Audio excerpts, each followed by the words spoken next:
सभी को सुप्रभात। मैं शिषपाल में हिंदी साहित्य बीए पाठ थर्ड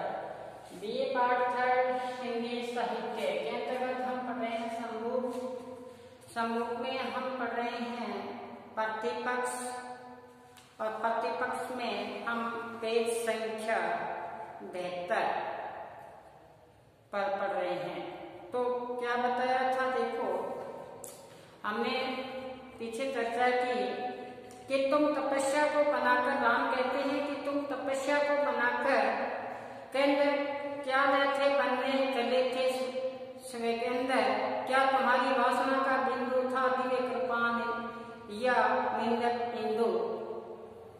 तो साथ में हम श्याम पढ़ते अंकित करेंगे, साथ में इसको हम 100% व्याख्या करेंगे। शंभुक कहता है श्री राम को, क्या कहते हैं, रुको मत ऐसा, मुझे तो मुक्ति दो रघुनाथ। श्री राम ने कहा कि मैं आपको मुक्ति देता हूं। तो शंभुक जी कहते हैं एक बार रुको, आप मेरे को मुक्ति मत दो। तो क्या कहते हैं, मानता हूं मुक्ति मानव के उसी के हाथ में है। शंभुक कहते हैं मानता हूं मुक्ति मानव के हाथ में है। किया तप नीचे जलाकर आग, बह गया पर से बनकर राग। कहते हैं मैंने तपस्या की, और ऐसी तपस्या की वन में जाके कि मैं नीचे आग जलाई और ऊपर में उस पे विराजमान हुआ, और जिससे मेरे अंदर जितने भी पाप कर्म थे, ऐसा द्वेष निंदा और जितने भी अंदर अहंकार जो था सब निकल चुका है मेरे हृदय से, और द्वेष मुझ में नहीं अवशिष्ट, मेरे अंदर द्वेष नामात्र भी नहीं रहा, मैं निर्मल पाक हो गया। तो मुझे केवल लोक मंगल इष्ट, मुझे केवल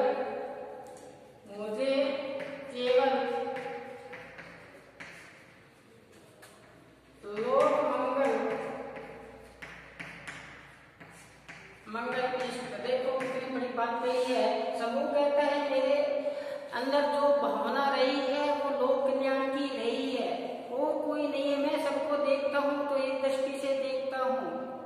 जैसे पंक्ति आती है गुरबाणी में, विसर गई सब तात पर आई, जब थे सात संग तुम ही भाई, नहीं कोई देरी नहीं को देगा ना सकती जब थम करी आई। तो इसी प्रकार यहाँ बताया है कि मैं जब भी किसी को देखता हूँ तो लोक मंगल की दृष्टि से देखता हूँ।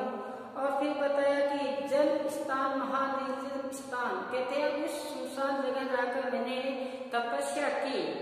क्या किया मैंने ध्यान, मैंने प्रभु का ध्यान दिया, और मैंने अधोमुख पिया मैंने धूप, मैंने उल्टा लटक कर नीचे अग्नि जलाकर अग्नि से निकलने वाला धुआं है वो मैंने पिया है। और फिर बताया कि कितने ऋतु चक्कर फिर घूम, कितना ऋतु चक्कर बीत चुका था, कभी शरद ऋतु आई, कभी ग्रीष्म ऋतु आई, कितनी बरसातें आई, कितने ओलावृष्टि हुई, इनको सबको सहन करता हुआ मेरा एक ही ज्ञान था सिर्फ प्रभु ने, और मैंने धुएं को ही आहार बनाया। और नीचे से अग्नि चल रही है तो क्या बताया है, हड्डियों का अवशेष, हड्डियां मेरे अंदर शेष बची हुई थी, क्योंकि और तो मेरे जिस प्रकार से काम क्रोध मत लोभ अहंकार इंसान के अंदर से निकल जाते हैं, इसी प्रकार मेरा शरीर का सिर्फ हड्डी शेष बची है, और तो शरीर का जो अंग है सब क्या सूख चुका था। फिर आगे क्या बताया, राम क्या कहते हैं, राम ऐसा कहा तो शंभुक ने, तो राम कहते हैं कि तुम तपस्या को बनाकर केंद्र, तुम तपस्या को बनाकर केंद्र, तो मैं तपस्या को बनाकर केंद्र, तुम तपस्या को बनाकर केंद्र, और क्या मैं थे बनने चले स्वयंदर, क्या मैं बनने चले। कहते हैं आपने तपस्या को केंद्र बनाया, इसलिए आप सब लोगों को ही जीतना चाहते थे, आपकी ये मनोकामना थी। ये कहा रामचंद्र जी ने शंभुक को। कहते हैं आपने तपस्या इसलिए कर रहे थे कि सब लोग की मुझे प्राप्ति हो जाए, मुझे वहां का सिंहासन प्राप्त हो जाए, मुझे इंद्र का सिंहासन प्राप्त हो जाए, इसलिए आपने ये जो तपस्या की है, क्या की है, आप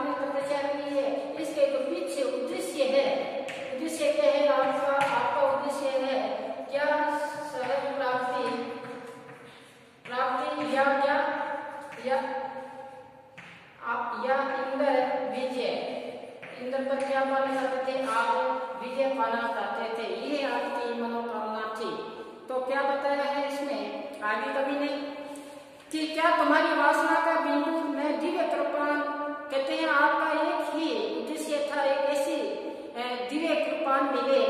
और क्या बताया? काट कर दर से तुम्हारा शीश, आज मैं आपका जो दर से शीश क्या कर दूंगा, जो आपने कृपाण दिव्य कृपाण की कामना की थी, उसी दिव्य कृपाण से आपका दर से शीश को अलग कर दूंगा। और बताया है तुम्हें स्वीकार हो तो लो अमृत विराजे नाम लोक। अब आपको जो अगर कोई इच्छा है तो आपको सब चीज में देने के लिए तैयार हूँ। और आगे बताया वासना तुम्हारी पूर्ण करूंगा, अभिमान पूर्ण, आपका जितना भी अभिमान है, शंभू को कहते हैं आपका अभिमान को मैं आज चकनाचूर कर दूं। शंभू कहते हैं इस कृपा के लिए मन में अज्ञात, और राम क्या तुम्हें कहूँ भगवान, कहते हैं कि राम मैं आज आपको भगवान कहूँ क्या। देखो एक एक पंक्ति बहुत गहराई दी हुई है। शंभू कहते हैं कि आपको मैं आज भगवान कहूँ, किस लिए? आप यहाँ वन में अज्ञात बन के यहाँ आए हो, लोग आपको क्या इष्ट देव मानते हैं, इसलिए आपको मैं भगवान नहीं कहूँ क्या। तो क्या कहते हैं? स्वाभिमान नहीं निकट अभिमान, स्वाभिमान व्यक्ति इंसान, जो स्वाभिमान व्यक्ति होता है वो स्वाभिमान के लिए जीता है, इसलिए मैंने तपस्या की है। आप स्वाभिमान को तोड़कर आप मेरा क्या करना चाहते हो? वध करना चाहते हो, तो इसलिए मैं आपको राम कहूँ क्या? आप राम कहने के क्या है काबिल नहीं है। तो आगे बताया देखो कि तुम तपस्या को बनाकर अंदर आप तपस्या कर रहे हो। तो शंभू जी आगे बताया है कि इस कृपा के लिए बने अज्ञान क्या कहूँ तुम्हें भगवान, मैं आपको, आप मेरे यहाँ आए हो तो मेरे दर से शीश को अलग किया है, इसलिए मैं आपको क्या भगवान कहूँ। भगवान का तात्पर्य क्या होता है? भगवान देखो, भगवान शंभू कहना चाहता है भगवान का तात्पर्य होता है वो क्या जानता है? घट घट की बात को जानने वाला होता है, घट घट की बात को क्या है? जानने वाला होता है। मेरे जो अंतर मन में क्या चल रहा था उस बात को आप जानने वाले थे, लेकिन आपको मैं क्या भगवान कहूँ। तो यही बात यहाँ बताई है कि आपको मैं क्या भगवान कहूँ, क्योंकि आपने मेरे निर्दोष को ही मैंने क्या किया है? बात किया है। जो भगवान होता है वो बलशाली होता है, शक्तिशाली होता है, इसलिए आपका अभिमान नहीं, कोरा क्या है? अभिमान है। आपका स्वाभिमान नहीं है, कोरा क्या है? अभिमान है। तो आगे बताया कि स्वाभिमान व्यक्ति इंसान, जो जिसके अंदर स्वाभिमान है वो ही इंसान क्या है? इंसान कहलाने के काबिल है। तो आगे बताया स्वाभिमान रहित मनुष्य समान, जिसके अंदर स्वाभिमान नहीं है वो तो कुत्ते की भांति है, जो दूसरे के पैरों में गिड़गिड़ाता रहता है, जिसके अंदर स्वाभिमान नहीं होता। तो कहते हैं दे सको तो उसे ज्ञान, ऐसे व्यक्तियों को ज्ञान दो जो जिसके अंदर क्या नहीं है? स्वाभिमान नहीं है। यहाँ भी शंभू जी राम को पर व्यंग्य करते हुए कहा कि जिसके अंदर स्वाभिमान नहीं है उन व्यक्तियों को जाकर आप ज्ञान दो, जो दूसरे को पैरों में गिरते हैं उनको दो। और बिना स्वाभिमान व्यक्ति की तुलना यहाँ कुत्ते की समान की है। कहते तुम देवताओं में लीन, तुम सदैव किसमें रहे? देवों में ही लीन रहे, किसमें? देवों में लीन, सदैव आप किसमें लीन रहे हो? देवताओं में लीन रहे हो। और देवता जो देवलोक में देवता रहते हैं वो तो किसके भोगी है? वासनाओं की भोगी रहे हैं। किसके? वासनाओं के भोगी रहे हैं, वो तो सदैव उनकी गर्त में रहे हैं। तो यही बात यहाँ बताइए, तुम देवताओं में ही लीन और देवता मानव दिन, और बनता गया मानव दिन, इसलिए तुम देवताओं निवास करते रहे और इधर जो मानव है वो क्या बनते गए? गरीब से गरीब बनते गए। सब पतित तो पतित पावन मातर, कहते हैं कि राम है वो पतितों का पावन है, पतितों का उदारक है। क्या यही कहीं दस मातर? ऐसा कहने से मेरे को क्या लगता है? डंक सा लगता है। जब ऐसी बात कहते हैं कि राम तो पापियों का उद्धार करने वाले हैं और मेरा उद्धार आपने कैसे किया है, यही बात बताया। तो कवि ने बताया कि जो समता का नहीं संबंध, आप समता का संबंध नहीं रख पाए, ब्रह्म हो तुम अंश है जीव। ऐसा कहते हैं कि हम सब किसकी अंश है? ब्रह्म की अंश है, हम सब उनके जीव है, लेकिन ऐसा नहीं। ऐसा क्यों नहीं? कवि कहते हैं बंदे माया में अपोध जीव, सारे जो जीव है वो माया में ग्रसित है। ऐसे लोगों को जाकर क्या ज्ञान दो। जो मोह माया से क्या है ग्रसित है, सभी मोह माया में इतने ग्रसित है कि आपको ही भूल गए, ऐसे लोगों को जाकर ज्ञान दो। जो स्वाभिमान व्यक्ति है उसका स्वाभिमान मत तोड़ो, आप ऐसा मत करो, क्योंकि स्वाभिमान ही व्यक्ति समान है। ये पंक्ति ने यहाँ बात बताई। आगे क्या कहा है देखो कि शंभू कहता है क्या हुआ तो क्या हुआ लो मैं बता दूं अर्थ राम, अब तुम नहीं रहे समर्थ तेज सब तुम्हारी शक्ति बनी लव कुशल अभिव्यक्ति, नई पीढ़ी को पलट हो राम, आने वाली पीढ़ी के आप प्रेरणा के स्त्रोत हो राम। और क्या पता है फिर संदीप अयोध्या धाम, इसलिए आप ना अब कहाँ पधारो, अयोध्या वापिस जाओ। आपने मेरा वध कर दिया, आप आने वाली पीढ़ी के क्या हो, आप आने वाली पीढ़ी के पन्नत हो राम, इसलिए आप वापिस कहाँ जाओ, अयोध्या में जाओ। देखो अयोध्या में क्यों भेजना चाहते हैं सब लोग, देखते हैं आगे कि आप वापिस कहाँ जाओ, अयोध्या में जाओ। और फिर बताया आगे कि छोड़ दो व्योम त्यारी यान, कहते हैं आप जिस यान पर बैठ कर आए, जैसे आपने पुष्पक यान की शोभा का वर्णन किया कैसा यान था, कहते हैं आप पुष्पकधारी जो यान में बैठ कर यहाँ आए हो और उसको आप क्या को छोड़ दो। और क्या बताया है कि पुण्य पृथ्वी पर करो संधान, आप इस यान से उतर कर कहाँ पर आओ, इस धरा पर आओ। धरा की जो जहाँ मनुष्य रहते हैं उनकी दीन दशा देखो। और फिर बताया है कि जहां दिखे तुम्हें हल रेख, क्या बताया है कि जहां दिखे तुम्हें, जहां दिखे तुम्हें, जहां दिखे तुम्हें हल रेख, क्या हल रेख, कहते हैं जब आप इस पुष्पक यान से, कौन से, आप पुष्पक यान से कहां पे आओगे, धरा पे उतरोगे या धरा पे आओगे, पृथ्वी पर आओगे, तो तुम्हें किसान अपनी खेती करते हुए दिखाई देंगे, हल जोतते हुए दिखाई देंगे। अब हल जोतते हुए दिखाई देंगे तो आप महसूस करना अपनी सीता, अपने प्रिय की महसूस करना उनका, कि उनका दुख तकलीफ समझना। तो क्या बताए हैं कि जान दिखे हल रेख, कान सीता लो उसे देख, सीता को उस रूप सौंदर्य को देखो, उसी में रूप देखो। आपकी किसमें जो किस खेती करते हैं, हल चलाते हैं, उसी में किसका रूप देखना है, सीता का रूप देखना है। और क्या बताए हैं कि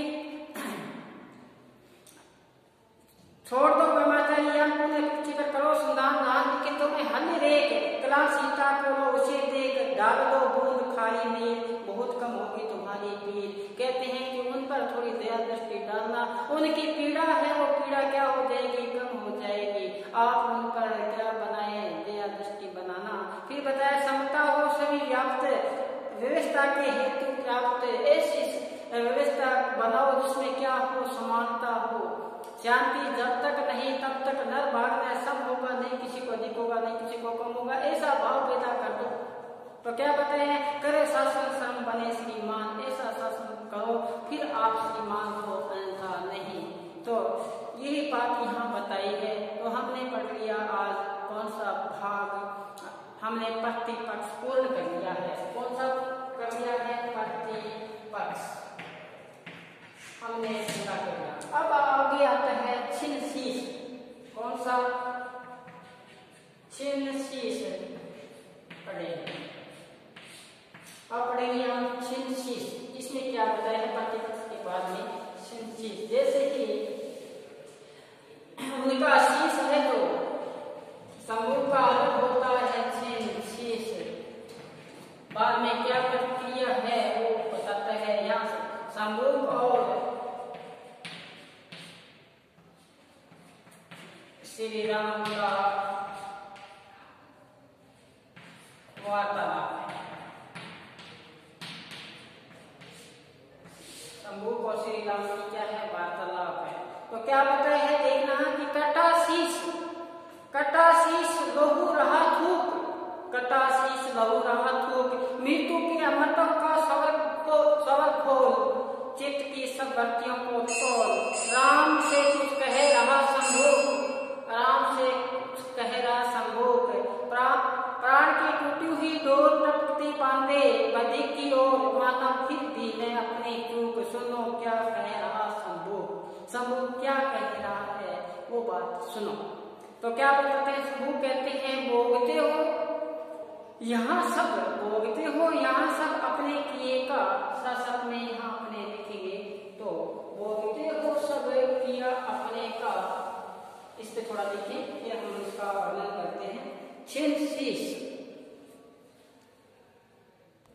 आगे क्या बताया देखो, शंभू क्या कहते हैं, भोगते हो जहाँ सब अपने किए का, सदा अच्छा बुरा परिणाम, एक शुभ कर्म क्यों बाधक बने थे, दूसरे मार्ग में शुद्ध तप से विभो बालक मर गया, यह कल्पना की बात, शुद्ध बल से विभो बालक जी उठा, यह कल्पना की बात। तो कवि ने यहाँ पे क्या बताया है, कल शंभू बताता है जगदीश गुप्त के माध्यम से, जगदीश गुप्त द्वारा लिखते ये लघु काव्य शंभू में शंभू के राम का वार्तालाप हो रहा है छिन शीश से। अपना शीश दूर पड़ा, राम से वार्तालाप कर रहा है, दर्शक शीश क्या कह रहा है, भोगते हो जहाँ सब अपने किए का, कि संसार में आए हैं अपने कर्मों के हिसाब से, और कर्मों के हिसाब से भोग भोगते हैं हम। अच्छा कर्म किया अच्छा भोगेंगे, बुरा किया आगे फिर बुरा भोगना पड़ेगा। तो ये तो हमारा भोग है, जैसे कृष्ण भगवान ने कहा है कि जितना भी हम कर्म करते हैं उसका नतीजा आगे भुगतना पड़ेगा, यही यहाँ बताया है। तो क्या बताया यहाँ पे शंभू कहते हैं कि जितने भी हम भोगते हैं ये अपने किए का है, अच्छे कर्म करो अच्छे आगे हम अच्छा इसका परिणाम मिलेगा, बुरा करोगे बुरा मिलेगा, यही हमारा कर्म का संयोग है, लेखा जोखा है, जो शुभ है शुभ परिणाम है, इसके जन्म हमारे मिलते हैं। गुरुवाणी में भी आता है कई जन्म भय कीट पतंगा, कई जन्म गज मीन कुरंगा, मिल जगदीश मिलन की बढ़िया। तो कहते हैं कि हम जितने भी जन्मों में हम जाते हैं ये हमारा पूर्व जन्म के क्या होता है, ये पाप कर्म होते हैं, उसी हिसाब से हम आगे जाते हैं। दशरथ श्री कृष्ण ने धृतराष्ट्र से पूछा कि आप अंधे कैसे हो, तो धृतराष्ट्र ने कहा कि सोचना मुझे याद है कि मुझे ऐसा कोई कर्म नहीं किया था जिसकी वजह से मैं अंधा हूँ। तो श्री कृष्ण भगवान ने तवज्जो दी कि आपने 108 जन्म पहले ऐसा कर्म किया था जिसका नतीजा आज भुगत रहे हैं। तो यही हमारा कर्मों का देखा जोखा है। तो यही शंभू कहते हैं कि भोगते हो जहाँ सब अपने किए का, सदा अच्छा बुरा परिणाम, ये अच्छा बुरा परिणाम अपने कर्म के हिसाब से होते हैं, एक शुभ कर्म वो बाधक बने थे क्यों, कहते मैं शुभ कार्य कर रहा था, तपस्या कर रहा था। शुद्ध यहाँ पे शंभू जी कह रहे हैं कि मैं तपस्या कर रहा था, तो क्या था शुभ कार्य था, और शुभ कार्य में क्या हुआ, दूसरे मार्ग में शुद्ध तप से दूसरे के क्या बताए, एक शुभ कार्य क्यों बाधक बने, ये बाधक कैसे बन गया मैं दूसरे के लिए, और क्या बताया दूसरे मार्ग में शुद्ध तप से विप्रो बालक मर गया। कहते हैं कि मैंने तपस्या की, उधर से ब्राह्मण का बालक को क्या हुआ, मृत्यु को प्राप्त हुआ, ये ऐसी क्या बात हुई, ये बात बताइए यहाँ पे सुनो गौर से। कहते हैं मेरे तपस्या करने से ब्राह्मण का बेटा कैसे मर गया, और ये तो कल्पना की बात है, और फिर देखो कि मेरा वध होने से वो बालक क्या हो जाए, जीवित हो जाए, ये तो फिर उसी की कल्पना की बात है।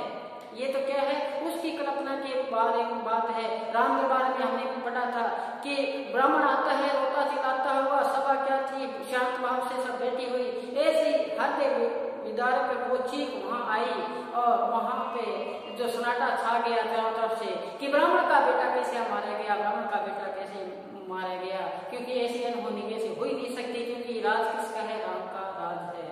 तब जाके तब क्या हुआ कि ऐसी चिंता में राम भी अभी तक राम दरबार लगा हुआ था, वहां सामने उपस्थित नहीं हुए, वही उस समस्या का हल खोजने के लिए चिंता में दर्शाए गए। समय बीतता गया और उधर से ब्राह्मण अपने हाथों को लंबा पसारता हुआ राम के राज्य को क्या करता रहा, दोष लगाता रहा। ऐसे में एक सुझाव सोचता है, वशिष्ठ जी आते हैं अपने राम के पास, रास्ते में कौन मिल जाते हैं, नारद जी मिल जाते हैं। नारद जी कहते हैं अब नहीं होगा राम का कल्याण, अब नहीं होगा राम का कल्याण, क्यों नहीं होगा।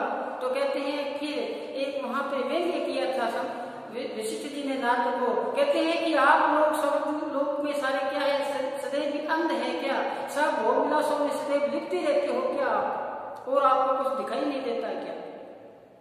लेकिन फिर बताया कि आप रास्ते में मिले हो, इसलिए मैं आपका क्या स्वागत करूं, जो आपने युक्ति बताई है उसको मैं अपने हृदय में धारण करता हुआ किसके पास जाऊं, अपने राम के पास जाता हूं। और राम को जैसे ही पता लगा कि ऐसा हुआ कि शूद्र तप कर रहा है और तप करने से ये पाप लगा है कि इसको ब्राह्मण के बेटे को दृष्टि की हुई अकाल मृत्यु हुई है। वही बात यहाँ बताना चाहते हैं शंभू जी। कहते हैं कि मैंने तप किया, वो क्या कार्य था? वो शुभ कार्य था, तप करना। और ऐसा तप किया वो सदा इसका परिणाम अच्छा बुरा परिणाम। कहते हैं भोगते हैं सब अपने किए का, जो अपने कर्म किए उसका ही हम नतीजा भोगते हैं। चाहे अच्छा कर्म करोगे अच्छा, बुरा करोगे तो बुरा। तो कहते हैं जो मैंने अच्छा कार्य किया, कौन सा शुभ कर्म किया तप करने का, वो बालक कैसे बन गया? तो फिर कहते हैं कि मेरे दूसरे मार्ग में तप का कैसे हो गया? विप्र बालक मर गया, ये कल्पना की बात। दूसरा विप्र बालक जी उठा, आपने मेरा वध कर दिया, इसलिए ब्राह्मण का बेटा अब जी उठेगा। ये तो और बेचने की बात है, ये तो क्या है? और बेचने की बात है। तो कवि ने यहाँ छिंदशीष के माध्यम से ये अपना कौन सा है प्रथम पद हम इसमें अध्ययन करें। शंभू कर्मों की व्याख्या, अच्छे बुरे कर्मों का आधार, शुभ अशुभ फलों की विवेचना की। अच्छे कर्म करोगे अच्छी हमें क्या होगी? अच्छी प्राप्ति होगी, बुरा करोगे तो बुरी प्राप्ति होगी। ये यहाँ पे बताने का प्रयास किया है। कभी शूद्र तपस्या बालक मर गया, कल्पना की बात, लेकिन फिर बताया विप्र बालक मर गया, ये कल्पना की बात। शूद्र वध से विप्र बालक जी उठा, ये कल्पना की बात। एजाज की दृष्टि से बहुत महत्वपूर्ण है ये व्याख्या। ये शंभू द्वारा कही गई छिंदशीष से है। कौन सी है? छिंदशीष से है। और शंभू राम पर ये रचना लगाते हुए ये बात कह रहे हैं। तो आगे क्या बताया है देखो कि आगे बताया किस तरह सोचा गया, यह किस तरह माना गया, यह किस तरह समझा गया, यह किस तरह जाना गया, यह है। करे कोई प्रश्न तो संतोष देगा कौन? मरी संस्कृति सदा प्रहरी है मौन। ऐसी संस्कृति मर चुकी है जिसके प्रहरी भी क्या हो गया, फिर मौन हो चुके हैं। तो आगे क्या बताया कि मात्र ऐसा नहीं, मानव का न्याय अहिंसक और उपाय दंड के हैं बहुत विधान सिंह इसके किए मन का भान। अब आगे फिर शंभू राम को सचेत करते हुए बताते हैं दंड देना है किसी को, दंड देने का बहुत से तरीका है। ऐसा नहीं है किसी का क्या कर दो वध ही कर दो, ये तरीका नहीं है जो आपने अपना रखा है किसी का वध करना। और फिर क्या कहलाते हो आप? कहते हैं कि पापियों का मैं उद्धार किया, इसलिए मैं क्या कहते हैं प्रत्येक उद्धार राम हूँ। तो ये राम पर यहाँ कटाक्ष करते हुए शंभू की वार्तालाप चल रही है जो छिंदशीष के माध्यम से। कल हम फिर इनको लगातार आगे जारी रखेंगे। अब 2-3 दिनों में इसको हम निपटाने का प्रयास करते हैं। तब तक आप मेरे साथ जुड़े रहें। हम एक इनकी जो भी पद है इनकी सहवर्ष व्याख्या कर रहे हैं। आज बस इतना ही। घर पर रहें, सुरक्षित रहें और पढ़ते रहें। धन्यवाद।